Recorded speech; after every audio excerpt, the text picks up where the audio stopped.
Thank you, Alexandra. Hello, everyone. Welcome to this year's Journal Club. Today, we are going to have a discussion over this paper titled Streptomycin Treatment for Pulmonary Tuberculosis, a Medical Council Investigation, presented by Sharissa and me. So just a little bit background on tuberculosis, which is a chronic infectious disease caused by a bacterium called tuberculosis. This bacteria is mainly affecting the lung, causing what we call pulmonary tuberculosis, but it can also affect other parts of the body like kidney, causing extra pulmonary TB. It's not that everyone infected with this bacteria would become sick. Therefore, we have two types of TB infections. One is the latent infection, and the other one, we call it TB disease. This bacteria was first discovered in 1882. At that time, TB killed about 1 out of every 7 people in the US and in Europe. Within the 60 years after the discovery of this bacteria, unfortunately, the treatment, mainly isolation and good rest, remained largely unchanged. Until 1943, streptomycin was discovered. And 3 years after that, a randomized controlled trial was conducted to investigate the efficacy of this antibiotics in treating TB, which is the trial that we are going to discuss today. And it is the first probably randomized and documented trial in history. So before we get a closer look at this paper, can anyone tell us which trial is the first controlled trial? So the trial we are talking about today is the first randomized and documented trial, but which one is the first controlled trial?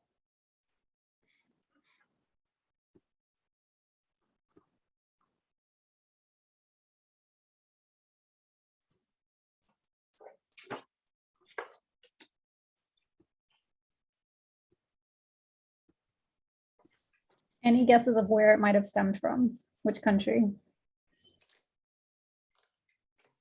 It's okay to guess randomly too.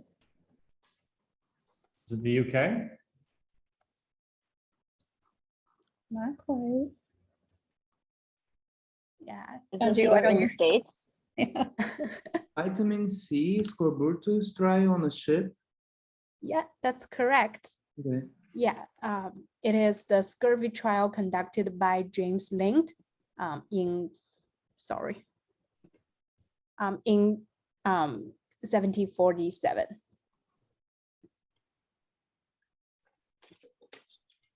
Okay, now let's look at the introduction of this paper. In the first paragraph, it talked about the past research on streptomycin, including in vitro study, which shows that this antibiotics inhibited the bacteria. Also in animal studies, it is strikingly better than any previous agent in tuberculosis. Also, there were some clinical results suggesting that there was a promising effect of this treatment, but the evidence was inconclusive. Therefore, a randomized controlled trial was needed. Probably because this was the first time that such a study design was reported. In the introduction, they also kind of described their rationale of using this study design. And this sentence is taken from the paper. So it states that the natural course of pulmonary TB is in fact so variable and unpredictable that evidence of improvement or cure following the use of a new drug in a few cases cannot be accepted as proof of the effect of that drug. Then I have a question. What study design would be a bad design for this kind of disease? And which feature of a RCT can handle this issue?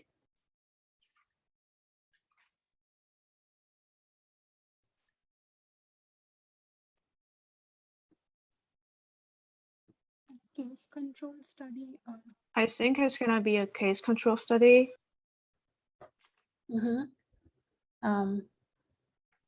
Yeah, that's a good Because point. it's mentioned that the evidence of improvement following the use of drug cannot be accepted as proof, and the course is unpredictable. So we don't know if the outcome is achieved. We don't know whether it would be because of the drug or not. Yeah, that's exactly it. So a bad design for this kind of disease, which has a variable natural course, would be a pre-post design, in which we just compare the outcome before and after the use of the drug. And because of the, in this case, we wouldn't know it is because of the treatment or the natural course that causes the difference.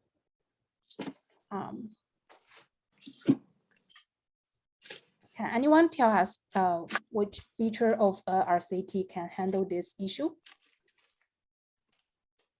Randomization. Randomization? Allocation of the subjects to respective treatment groups or placebo or the treatment. So we'll understand whether the outcome is because of the treatment or it's just the people are getting cured naturally. Yes, that's correct.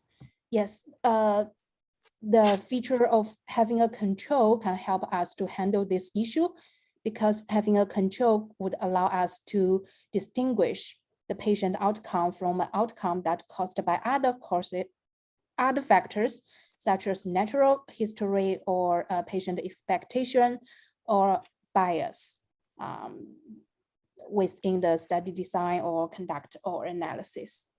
And we have a comment in the chat from Luis about the concept of counterfactual. So this is one way where we can exhibit that or try to mimic the counterfactual. Yeah, that's what the control serves, right? Okay.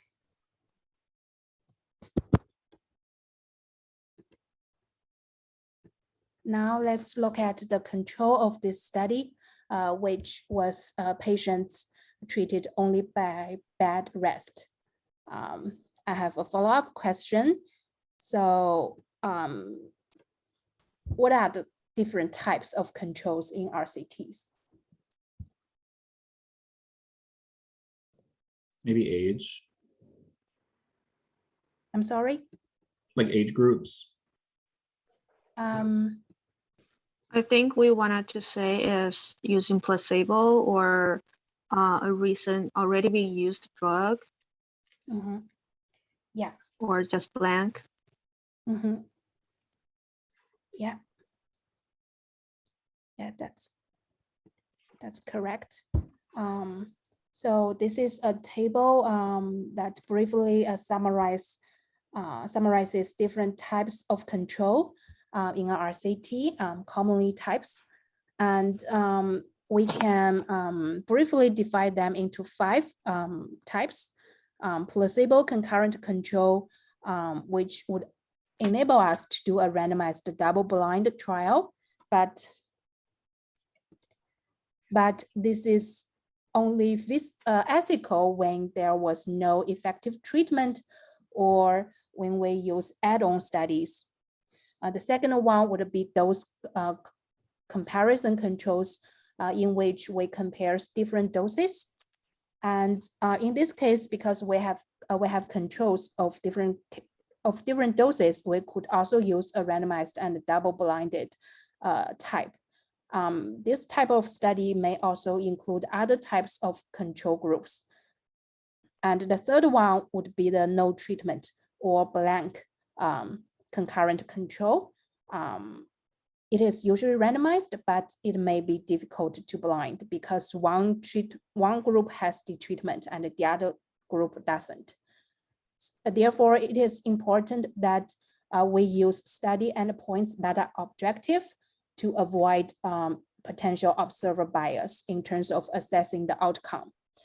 Another one would be active treatment concurrent control. In this case, it is ethical when there are already approved drugs for the disease. And this kind of control can also enable us to do randomized double-blinded trial.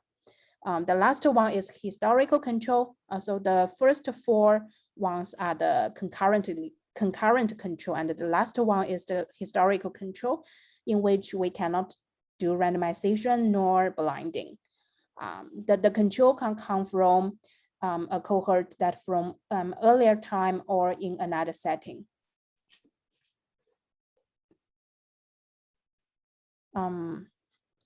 I see there are some texts in the chat. Yep, I'm monitoring it, Shanti. You can continue. Okay. Don't worry.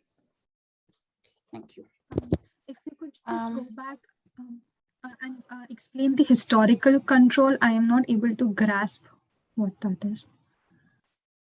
Yeah, what's your question regarding the historical control? Please, yeah, once again, please explain historical controls. Okay, so historical controls are just controls that are not concurrent with the treatment group. We may use a cohort of people that were treated earlier before the implementation of this trial, or we may use people that are from maybe another study setting. Got it. Thank you. Excuse me. So in a historical control settings, how do you randomize different groups? Yes, that's the kind of the cons of using a historic control, because in which we cannot randomize people. So technically, it's not a randomized controlled trial. It just becomes a cohort study in that case. In a sense, yes. Yeah, it's just for a comparison. But we cannot. How does it differ from a retrospective study then, from a historical control study? I think when we say retrospective or prospective, we are talking about cohort studies in which we don't intervene on the participants, we just observe. But for clinical trials, so the investigators have interventions on the participants. And there is randomized or non-randomized clinical trials. But in both a scenario, we have active interventions. But in retrospective or prospective cohort studies, we don't intervene on the participants, we just observe.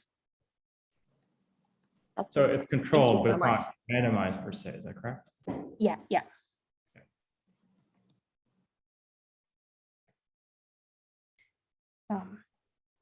Okay, I will continue. These are really great questions. Now let's briefly look at the eligibility criteria of this study. The authors first described their considerations regarding what kind of patients should be included in the study, and they listed their inclusion and exclusion criteria. So their first consideration is that all patients should have a similar type of disease. Therefore, one of the criteria is that the disease should be bacteriological approved. The second one is that the type of disease should not be suitable for other forms of therapy other than the bed rest.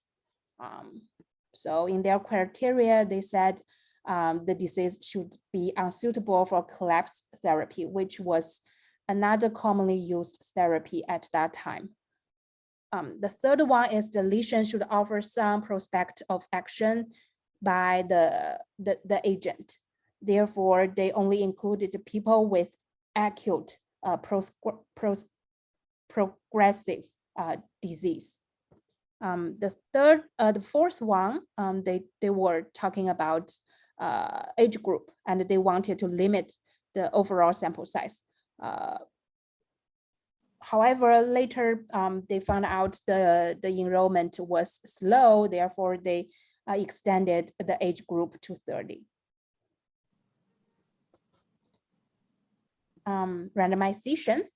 Here we put another sentence from the paper, which states that the determination of whether a patient would be treated by streptomycin and bed rest or by bed rest alone was made by reference to a statistical series based on random sampling numbers drawn up for each sex at each center by Professor Hill. Does anyone know what kind of randomization scheme was used here based on the description?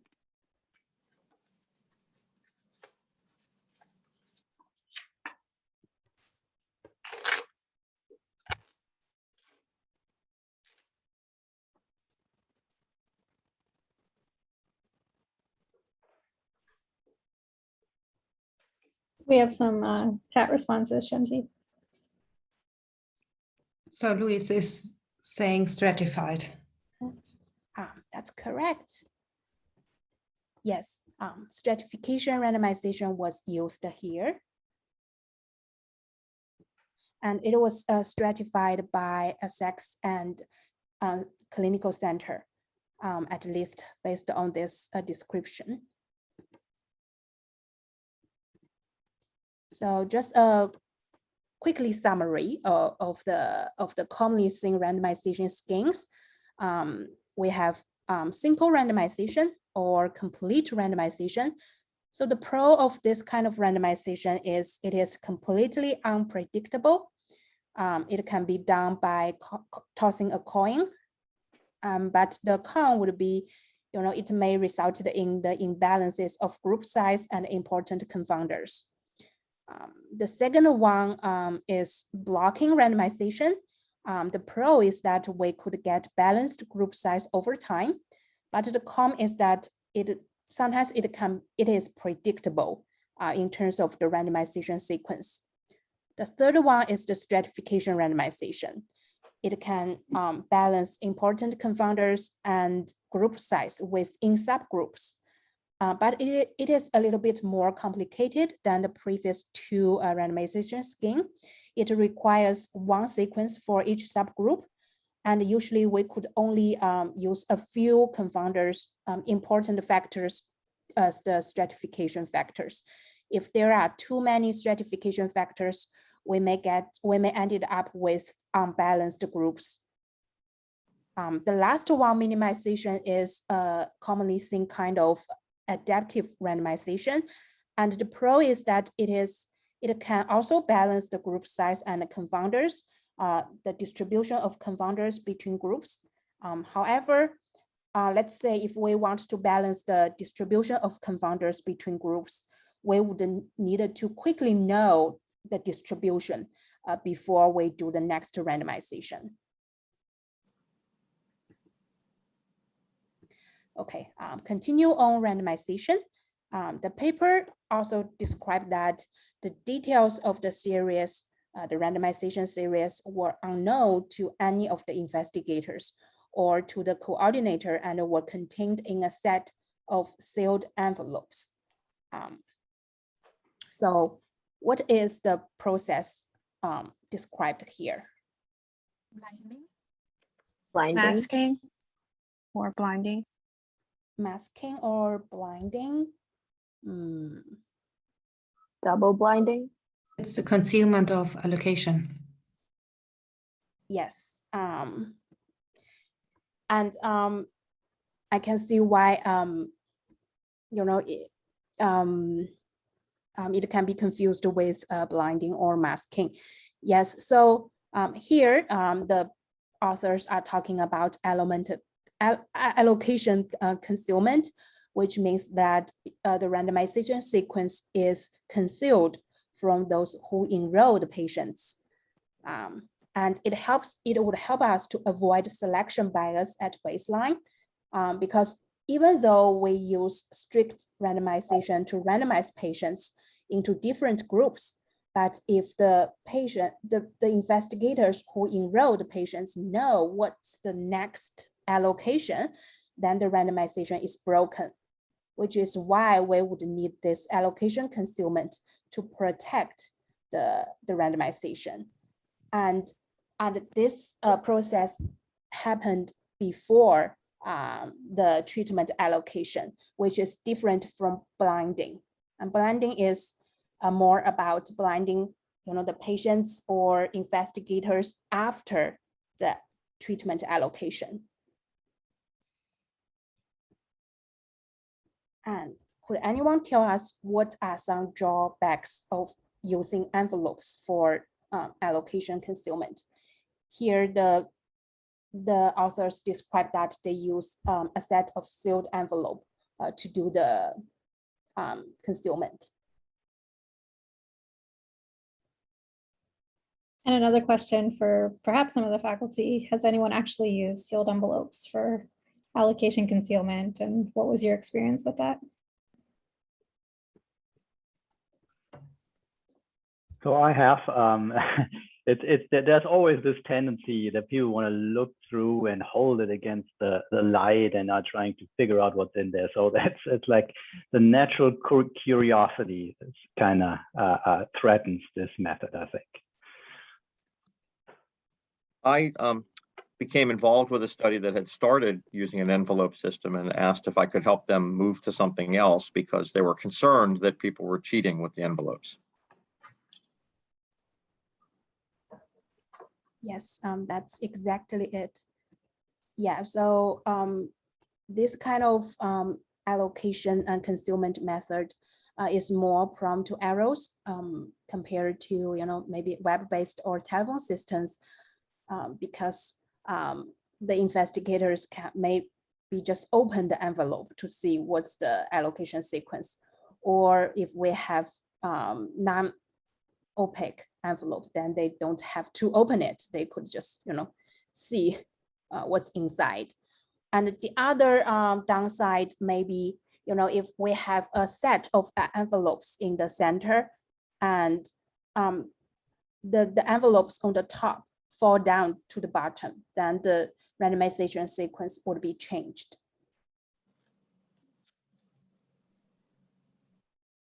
Okay, now let's move on to patient consent. Here is another sentence from the paper. They describe that the patients were not told before admission that they were to get special treatment.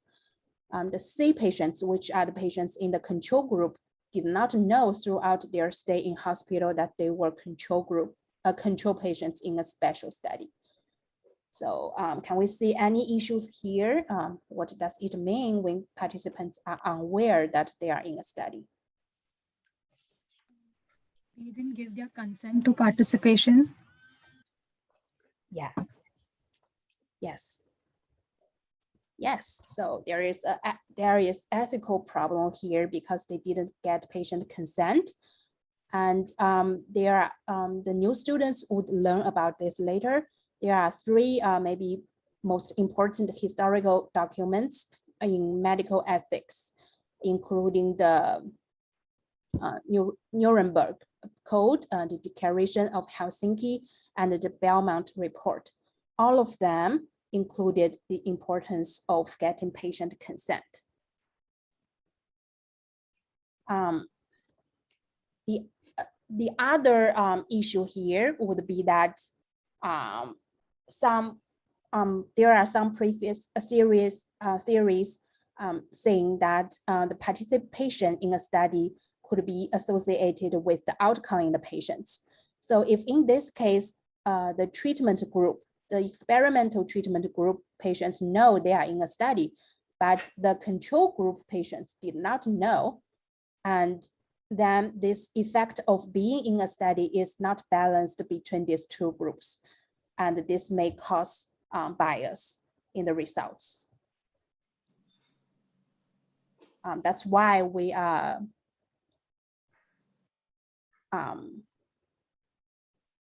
Okay. I'm sorry, can I ask you a question?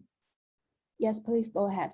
So if patients are unknown of the study that they are enrolled in, I mean, there's clearly an ethical issue here, but that study design can maybe like minimize the placebo effect, I think, because typically in clinical trials, patients are still given either placebo or a drug treatment, so they will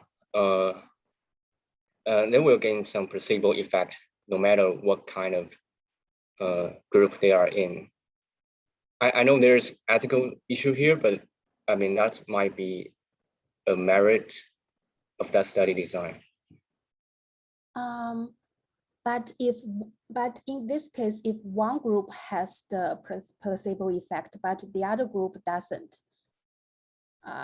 then we would observe different outcomes that we cannot know if it is due to the placebo effect, right?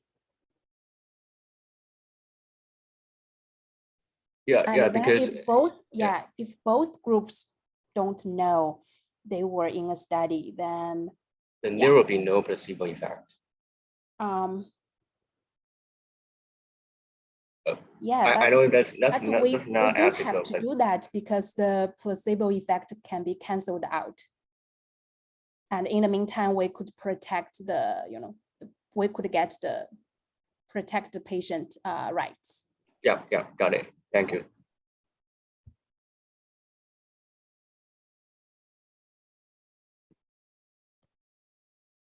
Okay, so just a summary of the masking or blinding procedure. Did they blind the patients? Maybe because the control group even didn't know they were in a study, and they didn't blind the clinicians. However, they did blind the outcome assessors, which we will talk about later. And they didn't mention this, but also we could mask the statistical analysts.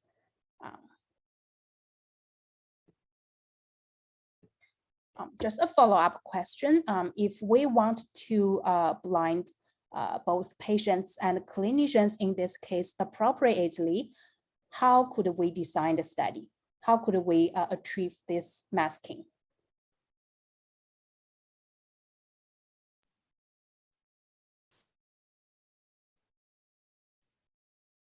We have the same aesthetic appearance for the treatment drug as well as the placebo drug. So neither the patient knows nor the physician knows what they're giving. I mean, in regards to the route of administration, also the size of the drug if we're giving it orally. If we could manage it there, then we could reduce the chances of it getting identified. Yes, that's correct. We could use a matched placebo control with an add-on study design. So, sorry. So this means that, the baseline of both group is bed rest. And to add on that, one group would receive the streptomycin and the other group maybe receive saline, but both of them looked identical, so the patients and the clinicians could not tell.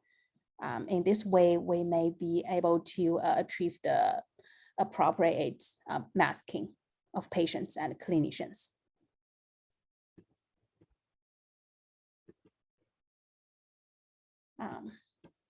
Now let's look at the outcome assessment.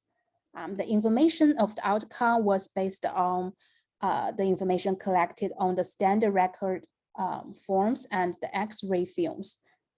The authors also constructed an independent blended outcome adjudication committee to read the X-ray films. So the X-ray films were filled by 2 radiologists and a clinician, and they read the film independently and not knowing the treatment allocation. Also, one of the radiologists was associated with one of the participating center, but the other one and the clinician were not associated with the centers. So they were independent outcome assessors and also blinded. A little bit more about data management in the current study. Like what just mentioned in the previous slide, the data were entered on standard record forms designed particularly for this trial. And there was also a working subcommittee of pathologists. They established the technical procedures, discussed the findings, and arranged independent tracking of the sensitivity tests of the bacteria and the streptomycin levels in the blood. Now let's look at the timeline of this study. Eligible patients were randomized to 2 groups. One is the streptomycin plus bed rest, and the other one, the control group, just received bed rest. Both of the group underwent at least 1 week of observation, and the treatment group received streptomycin for 4 to 6 months, bed rest for 6 months, and they would receive collapse therapy if indicated. In the control group, patients just received bed rest for 6 months, and also they would receive collapse therapy if indicated. Results in table 1, like nowadays, the authors presented the baseline characteristics of the patients. As we can see here in the red boxes, the 2 groups are pretty much balanced in terms of the general condition, the maximum evening temperature in the first week, and the sedimentation rate, which is a good sign. And in table 2, they presented the results at the 6 months. So this may be the most important results in the current trial. There are 2 parts of these results. One is the improvement compared to the baseline, which is an objective, which is a subjective outcome. Therefore, the importance of having independent blinded outcome assessors. And we can see from here, these numbers are very clinically significant, and they were also highly statistically significant. The p-value is available in the texts in the paper. The other outcome is death. In the streptomycin group, there were only 4 deaths, that's 7%. However, in the control group, there were 14 deaths, that's 27%. So there was a large difference here. The paper continued to present another 12 papers and also 6 figures in the result session. So I would like to ask, how would you present or report clinical trial outcomes, and any comments on this outcome presentation in the paper? And if you can, compare it to how we present results in papers today.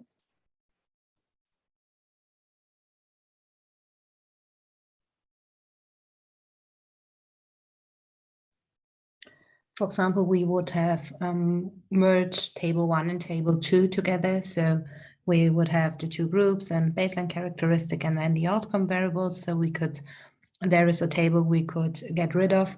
And I think in table 4 or 3, there was a chart as well. So a figure and a table displaying the same things, which we are usually not doing. So we could use only the figure because I liked it as well. So the graphs with the improvement or no improvement, instead of showing the numbers. And if we want to highlight them, we can do it in the body of the manuscript. Yes, nowadays we would reduce the number of papers, as most journals have a limit in terms of the number of tables and figures that could be submitted. Ling also mentioned the use of graphs as well. Yeah. What about the presentation of both the adjudicated results and the separate reports of the differences? Is that something that we've seen recently? And what are the benefits and drawbacks of showing both the adjudicated results and those that were done individually?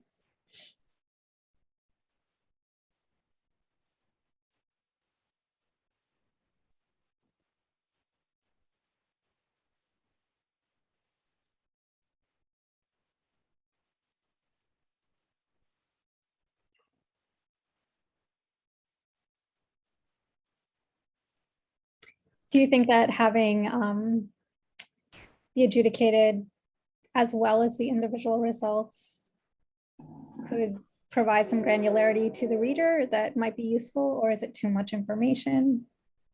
Any thoughts? I had the impression that it was a combined like case series combined with the randomized control trial. On one hand, it was interesting to get just a more impression of the patient using the case series, but on the other hand, I don't know if we really needed to have this narrative about the patient. Absolutely.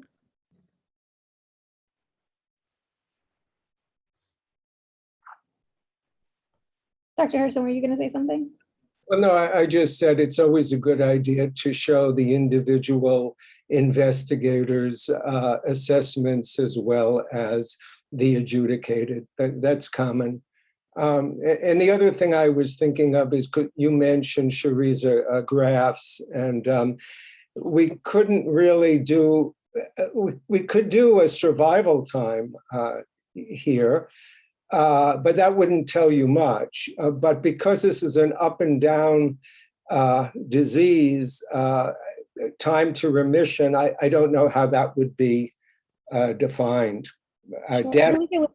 I believe it was Ling who commented on that. I'm not sure if you want to go through the type of graphs you were talking about. Yeah, okay. Oh, I put a comment on, we could have used the graphs. I guess I didn't think of too much of it in detail, but I mean, there are different ways you can, you know, a line graph, a bar graph, and based on whatever outcome you're looking at. I just think of visualizing it would be helpful instead of a table. Gotcha.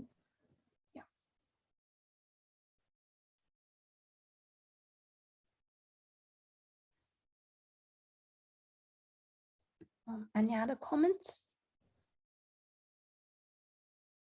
Luis had a question about how the sample size was calculated in the chat, but I don't recall. I'd have to look. Yeah, that was my thing with this article. It is a randomized trial.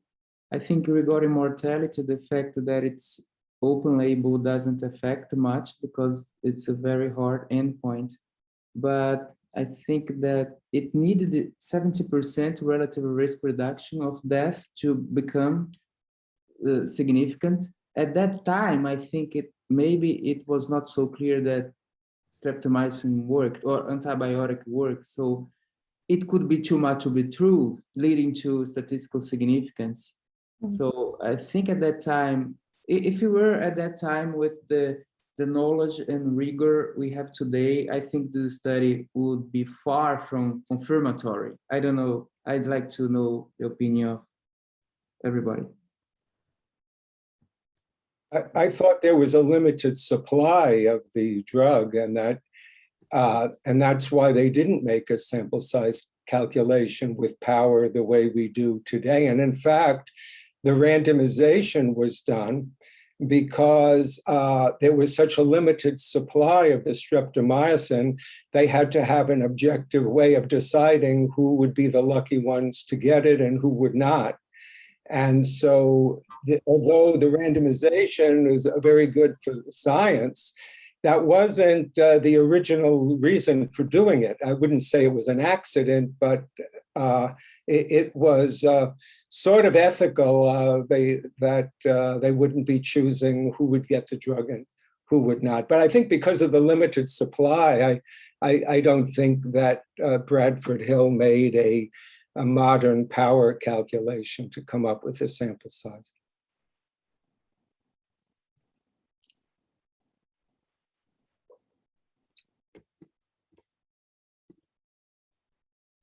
And Shariza, excuse me, I mean, I have to leave soon. I just wanted to mention one historical fact that people might be interested in.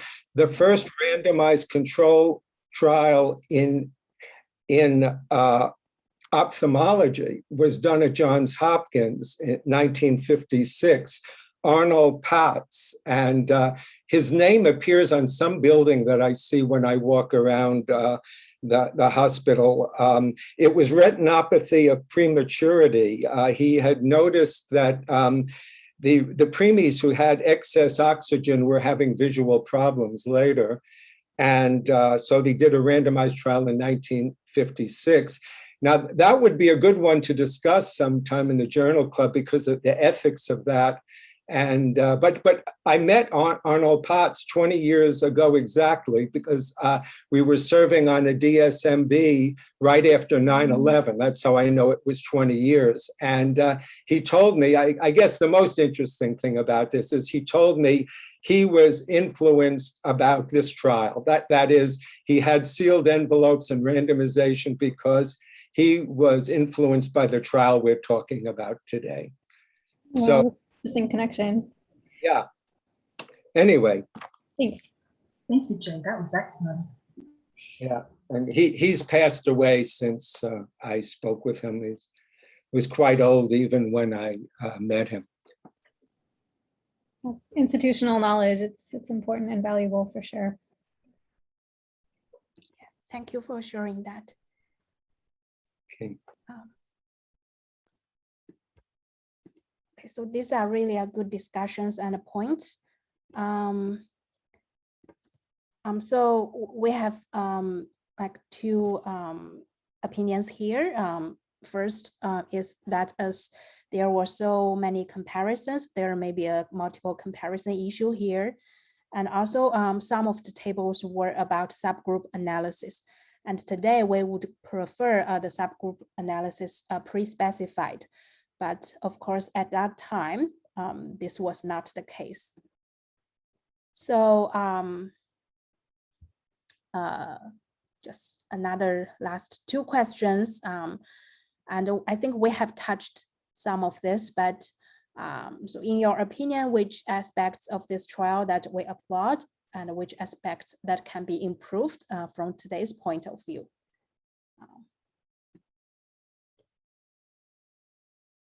Does anyone would like to comment further on this?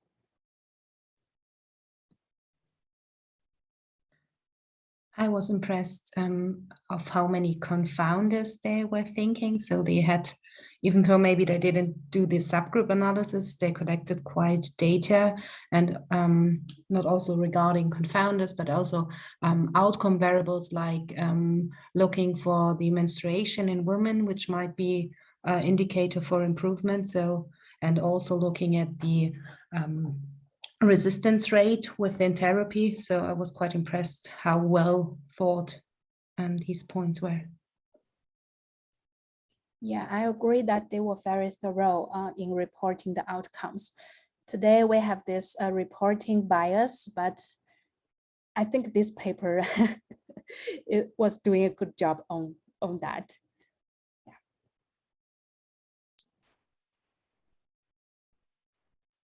Well, I think we already said it's better to have a coordinating center do the randomization than to leave envelopes with the individual investigators. Yes.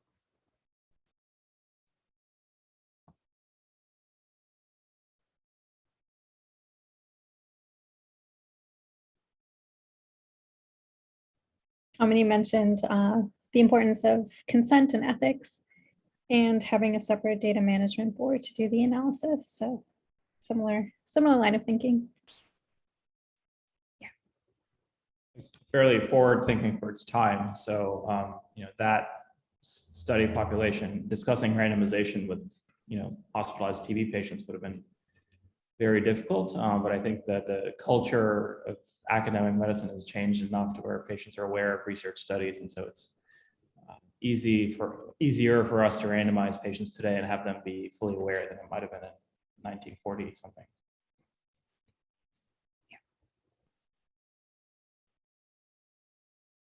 Okay. Yeah, I listed a few here. So the trial had a concurrent control. It used randomization. It used location concealment. They blinded the outcome assessors. They used an independent outcome adjudication committee, which may not be achieved in many trials today. And they also used a standard record form for data collection, which could improve the data quality. And today we call this kind of form CRF. However, they did not do a sample size calculation. They did not predefine a primary and secondary and outcomes. And they did not do adjustment for multiple comparisons. There was no informed consent. And of course, from today's point of view, there was no trial registration. So just the last question. Today we have this consort reporting guideline for clinical trials. And what would be a consort title for this trial if we use the consort guideline?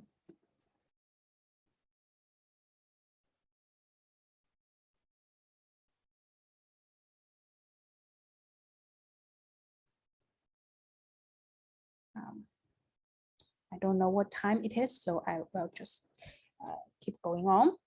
So the first item of the consort guideline specified that we needed to identify the trial, the study as a randomized trial in the title. So one maybe reasonable title that we could think of is like the following. The first part is the same, but we specify it is a randomized trial. The assessor was blinded and it is a controlled trial. So this may be more aligned with the consort guideline. And that's all we would like to share with everyone today. Does anyone have any further comments on this trial or anything else? I will say thank you, Xiangji. That was a great presentation. In terms of the remainder of the year, we will ask students to sign up for a slot to be paired with one of our faculty members to present as well. So Xiangji gave a great example of what we're expecting for these journal clubs. So hopefully you guys can use that as a guide as well.